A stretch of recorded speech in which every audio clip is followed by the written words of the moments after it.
Bismillahirrahmanirrahim. Kita lanjutkan ngaji kita di dalam kitab Mukhtarul Ahaditsin Nabawiyah. Sekarang hadis yang ke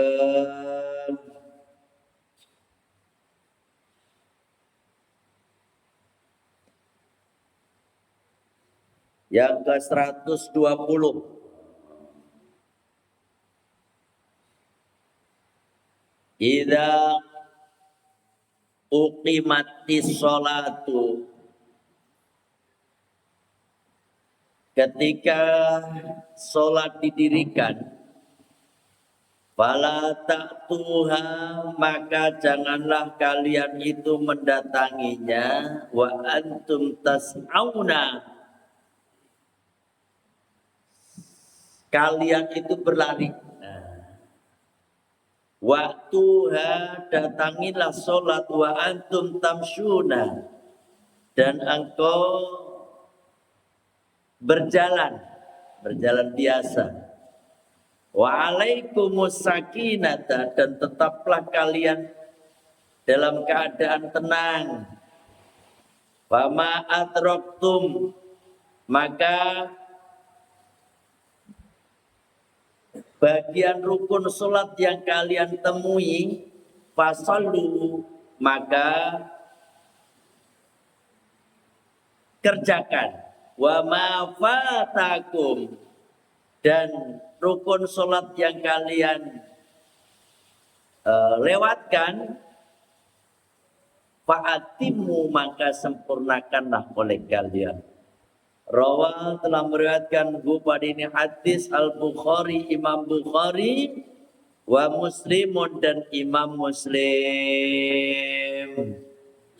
Nih, jadi ketika sholat itu udah dilaksanakan, ya, udah qomat atau imam itu udah membaca surat lah gitu. Sampai nggak usah lari-lari, Pak. Ini pesan Kanjeng Nabi loh nih. Nggak usah lari-lari, santai aja, tapi jangan terlalu santai juga, ya kan? Sedengan, ya kan? Sedengan. Kenapa demikian, Pak? Nih, kalau sampai lari-lari, ujung-ujungnya sholatnya ngos-ngosan gitu, ya kan? Sehingga sekalian itu sholatnya nggak khusyuk. Bismillah. Alhamdulillah, nggak khusyuk, ya kan? Karena apa? Karena kita istilahnya udah pasti kalau lari-lari itu ujung-ujungnya ya sampai nggak bisa tenang gitu. Makanya santai aja, udah jalan, gitu. Jalan.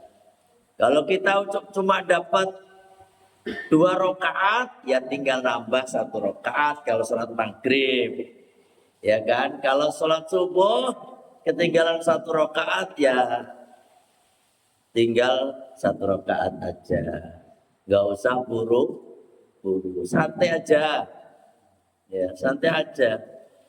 Kan kita sering dapetin orang tuh, kalau udah qomat dia ya kan, gitu bukan biasa aja. Tetap sampai udah dihitung sholat, Pak. Ya, udah dihitung sholat, artinya dihitung sholat ini dengan niat yang kita mau sholat itu udah dapat pahala. Pokoknya yang kita tinggal, yang kelewat ya udah kita kerja, yang kelewat itu kita sempurnakan gitu aja, ya kan? Gak usah lari-lari. Ini kata Kanjeng Nabi loh, Pak. Ini kata Kanjeng Nabi, tenang aja jalan. Hadis berikutnya, hadis 121. Idza uqimatis sholatu, ketika sholat didirikan, ya, fakabir, maka bertakbirlah. Tumakro, kemudian bacalah mata yassara ma'aka minal Qur'an, apa yang mudah bagi kalian dari Al-Qur'an. Ya, ini baca Al-Qur'an. Nanti saya jelaskan. Tsummarka, kemudian rukuklah, hatta tatma'inna roki'an, sehingga kalian itu benar-benar rukuk dalam keadaan tumakninah. Gitu. Tsumarfa, kemudian mengangkat kepala, hatta ta'dila. Mengangkat kepala ini kan kita apa namanya? Bukan kepala doang, mengangkat badan ini, ya kan? Tsumarfa hatta ta'dila qa'iman, sehingga tegak lurus lagi sebagaimana kita berdiri sebelum kita rukuk. Masjud, kemudian bersujudlah, hatta tatma'inna sajidan, sehingga sujud kita itu betul-betul tumakninah. Tsumarfa hatta tatma'inna jalisan, kemudian angkat dari sujud kan kita ngangkat badan, sehingga kita benar-benar duduk dalam keadaan tumakninah.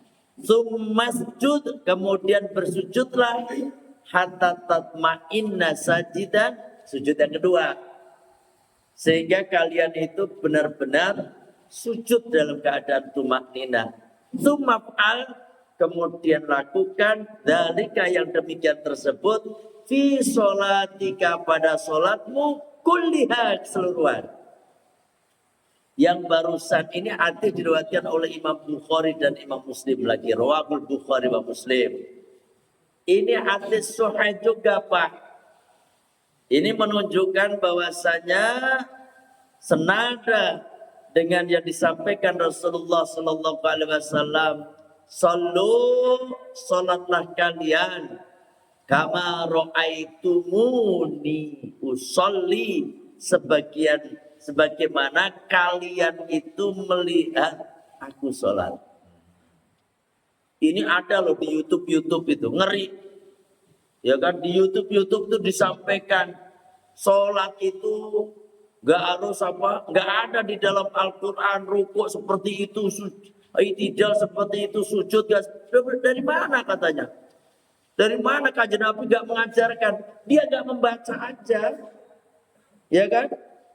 Dia gak membaca hadis. Di dalam Al-Quran gak disebutin kok. Cuma kita disuruh sholat aja. Wa aqimus sholat, wa atu zakah, kata dia tuh katanya. Ya Allah, yang itu bahaya, Pak. Orang seperti itu modelnya. Karena apa?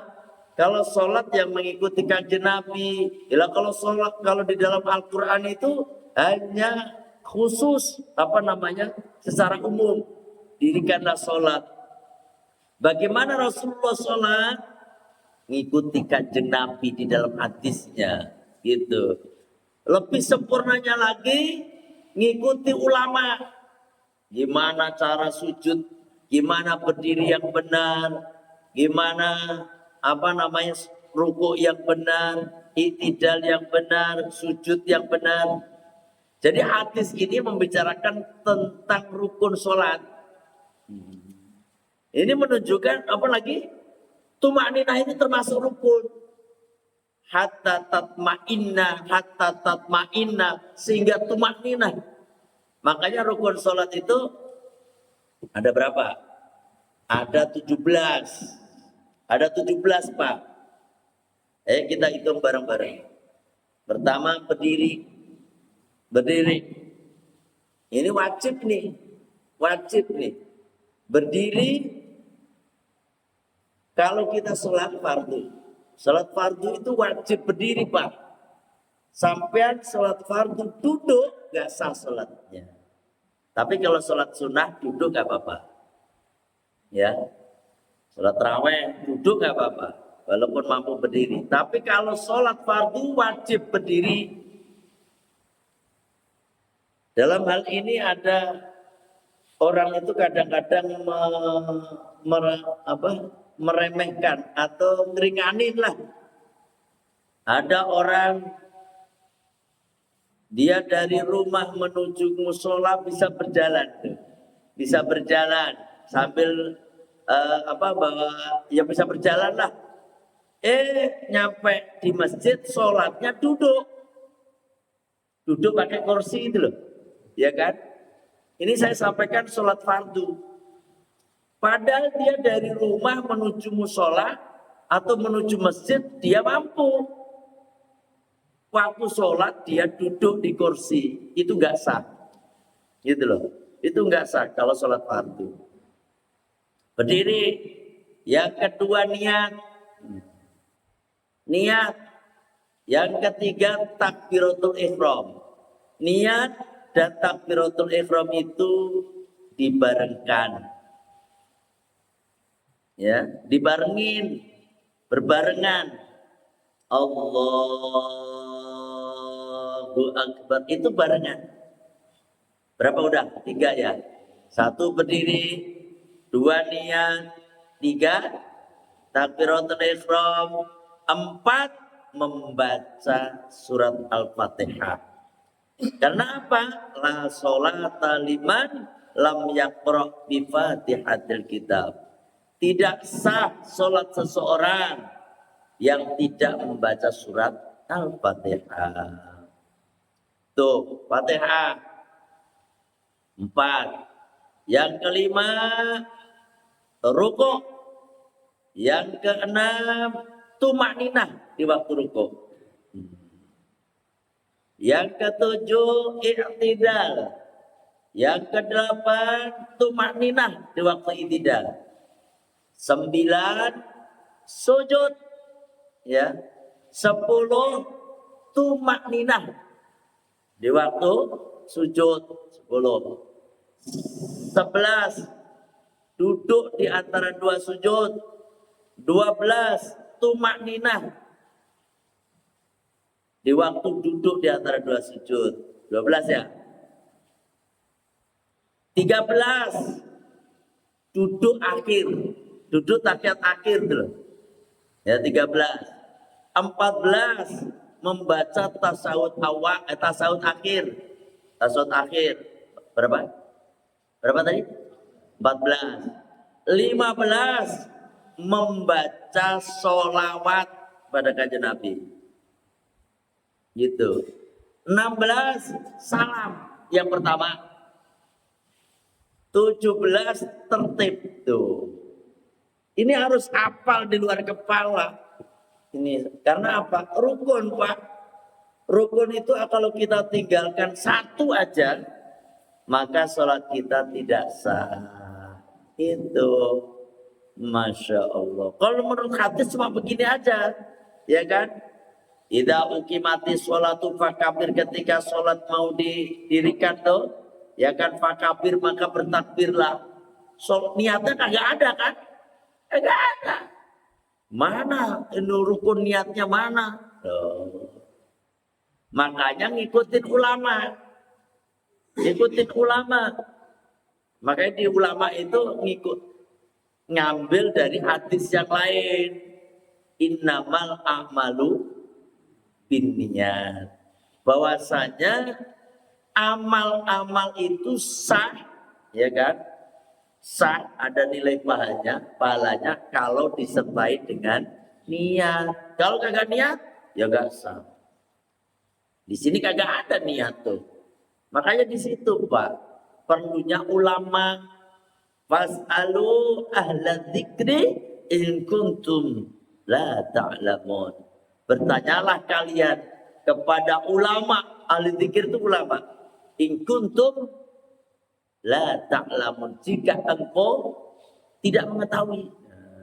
Jika kalian nggak paham, nggak ngerti, tanya ulama.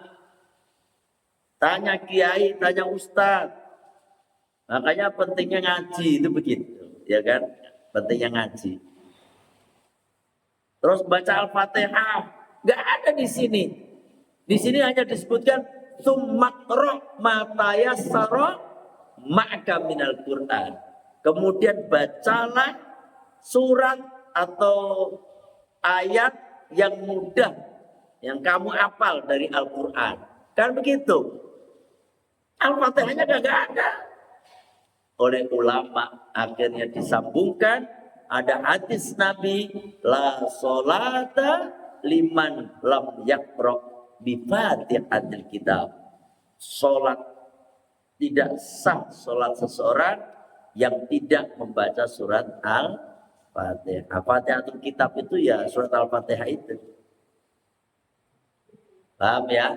Terus ruku, bagaimana cara ruku, itu yang ngatur itu ulama. Kita ngikutin ulama. Sehingga kita ini sholat bisa sempurna gara-gara kita ngikut ulama, tahu ulama. Ini kadang-kadang ada orang sok-sokan. Kalau sholat itu ngikutin aja Kanjeng Nabi sholat. Gitu kan. Gimana sampai tahu Kanjeng Nabi sholat? Dari mana? Ya kan? Wong kita nggak menjamani Kanjeng Nabi, nggak ketemu Kanjeng Nabi. Makanya kita sholat tuh ngikutin ulama. Karena ulama itu ini ngikutin guru kita ya. Guru kita ngikutin gurunya. Gurunya ngikutin gurunya. Terus gurunya sampai kepada Rasulullah Sallallahu Alaihi Wasallam. Makanya ilmu itu harus bersanad gitu. Sanad itu paling penting dalam berilmu. Nggak ada sanad ngaco sholatnya. Ujung-ujungnya kalau tanpa guru dia sholat hanya diem aja, gak ada itu. Terus dia nyebutin ngomong di Al-Quran tuh sholat tuh nggak begitu. Yang penting ingat katanya, aqimis sholah li dzikri, dirikanlah sholat karena untuk mengingatku. Tujuannya ingat. Jadi ujung-ujungnya kagak pakai ruku, kagak pakai itidal, kagak pakai sujud. Yang penting ingat aja, mengeningkan cipta ujung-ujungnya. Dia sholat wes angel. Ini makanya perlunya ulama, perlunya kiai, perlunya ustadz, perlunya guru. Kita harus punya guru, ya kan? Enggak ngawur sholatnya. Paham ya? Ini hadis sahih diriwayatkan oleh Imam Bukhari dan Imam Muslim. Hadis 100 berikutnya kita cepet. Ini masih huruf hamzah loh. Karena Muhtar Hadits Nabawiyah ini seperti Jami'us Shaghir. Saya ngaji Jami'us Shaghir itu di At-Tibyan, Majalengka sebulan. Itu hamzah, ba, ta, sampai ya. Ini pasti pakai hamzah. Masih hamzah semua. Tidak ukimat. Nah sekarang hadis berikutnya, hadis 122. Ida quriba ila ahadikum, ketika didekatkan pada salah satu di antara kalian to'amuhu makanannya.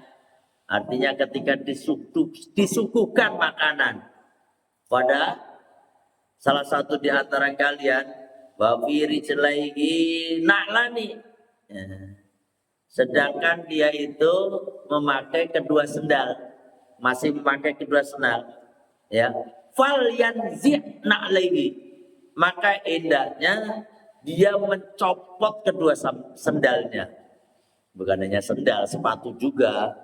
Jadi makan itu Pak, jangan pakai sendal, jangan pakai sepatu. Kalau makan itu dalam keadaan dicopot. Fa innahu arwahu lil qadamaini.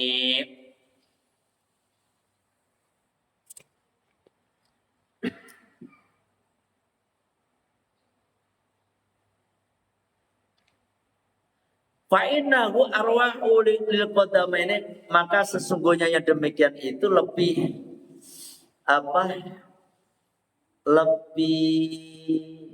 enak lil qadamaini pada kedua telapak kaki.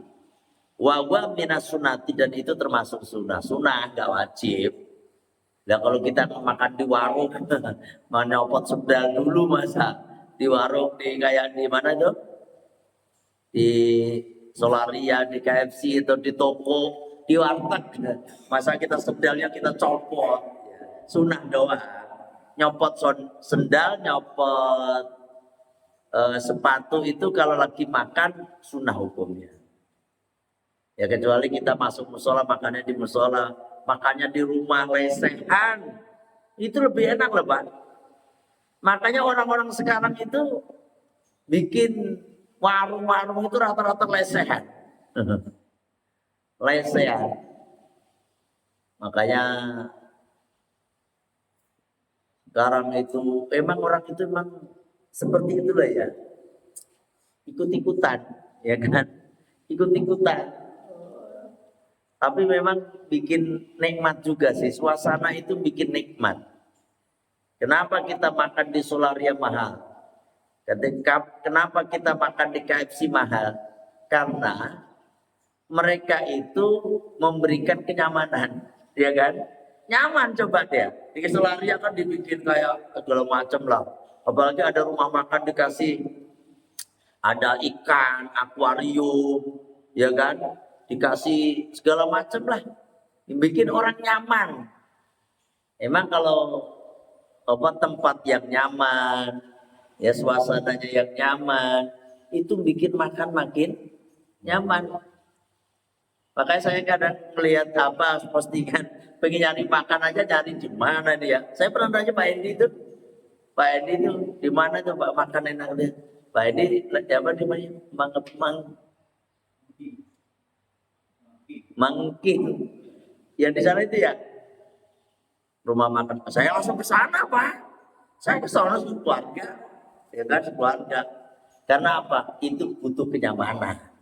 Sampai juga begitu. Ajak ya gak harus tiap bulan, apalagi seminggu bangkrut sampean. Pokoknya sebulan, 2 bulan, 3 bulan, ajak istri, anak-anak untuk makan di tempat yang seperti itu, bikin suasananya biar lain, ya kan, lain. Tapi memang memang mahal. Tapi mahal itu kan sesuai dengan tadi saya bilang keadaannya, suasananya. Kalau cukup di warteg ya murah kan gitu, karena biasa aja begitu, ya kan. Jadi membeli apa Pak? Membeli kenyamanan, membeli kenyamanan. Ada orang makan di tengah sawah, dibikin kayak KDM itu sawah yang di dekat rumahnya KDM itu dibikin tempat wisata Pak. Masya Allah. Bapak pernah ke sana? Belum. Saya itu senengannya begitu Pak. Jadi kalau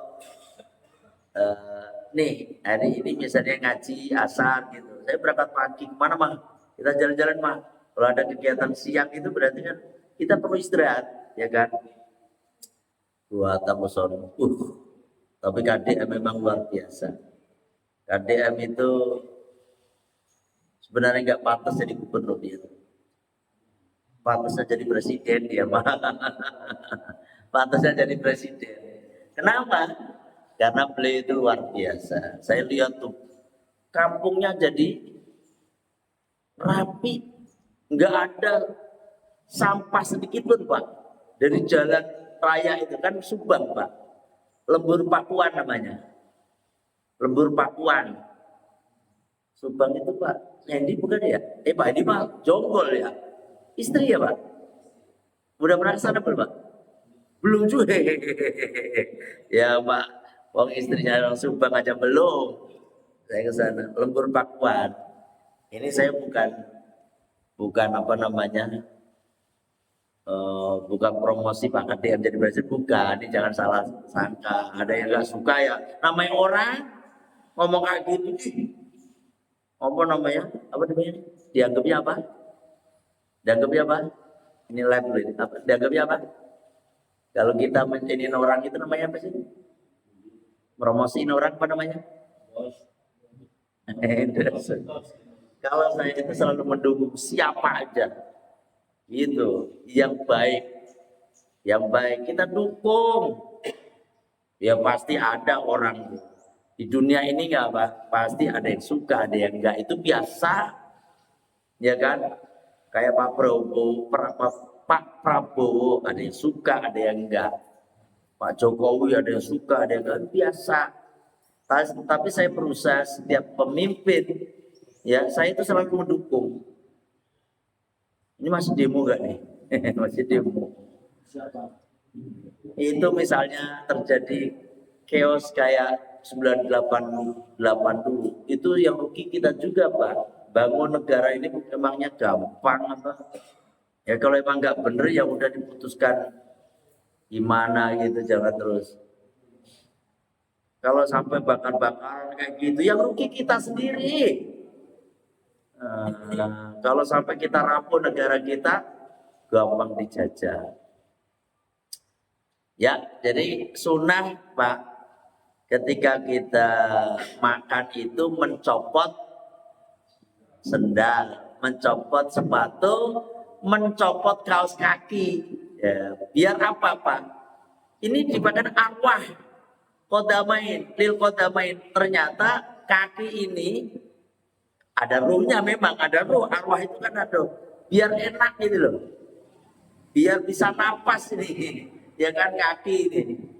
Kaki kok napas, artinya biar refresh, enak. Ya, sunnah. Jadi tahu toh kita bahwasanya makan itu kalau dengan tidak pakai sendal, nggak pakai sepatu, nggak pakai kaos kaki itu bikin nyaman. Sunnah. Termasuk ini menguatkan kalau makanan udah disuguhkan, padahal waktu sholat itu udah datang, maka sunnahnya makan dulu, kagak sholat dulu. Tuh, Islam itu begitu, Pak, enak gitu loh. Ya kan, makanan udah disediakan, weh, mana perut lapar pula lagi, ya kan? Terus sholat, udah makan dulu Pak, makan dulu. Lebih baik makan ingat sholat daripada sholat ingat makan. Lalu sampai lagi sholat, wih tadi ada ikan bakar ya, udah disuguhin nih. Sempat lihat ikan bakar apa baik itu kan, udah disuguhin. Sampai sholat ujung-ujungnya ingat makan, ya kan? Tapi makan udah biarin Pak, ini juga jamaah ya, biarin aja, yang penting kita nanti jamaah bareng lagi gitu. Kalau udah disuguhkan gitu Pak, paham ya? Nggak wajib istilahnya sholat jamaah, wajib enggak ya, tapi harusnya memang sebelum pelaksanaan sholat jamaah itu yang nyuguhin makanan tuh ngerti dulu gitu loh, ya kan? Kalau udah adzan yang udah kita sholat dulu ya, sholat dulu kita baru makan dia gitu. Yang udah adzan makanan dikeluarin, wes angelan ya. Nah ini, masya Allah, perlu ilmu. Apa memang perlu ilmu, ya kan? Insya Allah dengan ilmu itu hidup kita jadi indah, jadi teratur. Ada yang nanya gak nih? Ada yang nanya? Iya, Pak.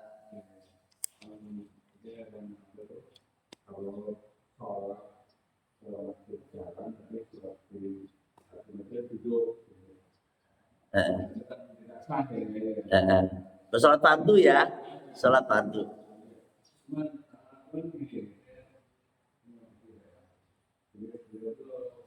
Dan begini biasa aja kemana-mana, cuma waktu sholat biasanya saat duduk mau berdiri susah benar kayak gitu.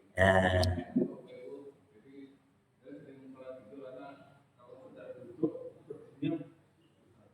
Ya, jadi gini, karena itu ada di dalam kitab apa? Sulam munajat. Ya, dalam surat munajat itu. Tapi kalau duduk mau berdiri susah. Tapi kalau ada tekan bisa nggak berdiri? Bisa. Enggak, maksudnya kan dia sholat, jalan kemana-mana. Terus ketika lagi dia sujud mau berdiri susah. Tapi kalau ada tongkat bisa nggak berdiri? Harus disediakan tongkat. Harus disediakan tongkat. Bahkan di situ disebutkan kalau memang harus minta tolong ke orang untuk berdiri, kalau dia mampu berdiri loh, dia harus minta tolong orang itu untuk waktu dia lagi berdiri, harus dia ngangkat. Sampai segitunya. Karena berdiri itu hukumnya wajib. Gitu. Jadi jangan main duduk aja. Ya kan? Atau emang sengaja dari awal duduk gitu, kecuali penimpa. Ada loh berdiri bisa tapi sujud nggak bisa. Gimana dong? Ya udah berdiri aja. Sujud nggak bisa karena kalau udah sujud kepalanya pening, apalagi punya vertigo, nggak bisa bangun lagi. Ya kan udah berdiri aja sholatnya, pakai apa namanya ruku ya gini, Allahu Akbar, Sami Allahu liman, Allahu gitu aja. Makanya disediakan kursi, kursi itu ya, kursi duduk itu. Allahu Akbar, Allahu Akbar. Ketika berdiri, dia berdiri lagi. Gitu berdiri. Kalau memang sujud itu gak mampu. Tadi Pak Zam, jadi kalau sampai untuk berdiri dia mampu, bahkan harus ada orang yang menolong, tapi dia mampu berdiri, harus berdiri. Sampai segitunya. Atau harus bikin kayak semacam tongkat, ketika berdiri dia bantuan tongkat, gak apa-apa. Nah, dia nanti ditaruh lagi tongkatnya. Jadi jangan main duduk aja, berdiri mampu duduk aja. Apalagi utuk langsung duduk, Allahu Akbar. Enggak sah salat kayak gitu. Salat fardu loh ya. Tapi kalau salat sunnah boleh kita Pak Zam ya. Harus diusahakan berdiri. Tapi kalau berdiri nggak mampu betul-betul, kalau berdiri jatuh ya duduk gitu. Kalau emang saya kira cukup sampai di sini. Kita tutup majelis kita dengan membaca Sayyidul Istighfar. Bismillahirrahmanirrahim. Allahumma anta rabbi la ilaha illa anta khalaqtani wa ana abduka wa ana ala ahdika wa atika mastata'tu a'udzu bika min syarri ma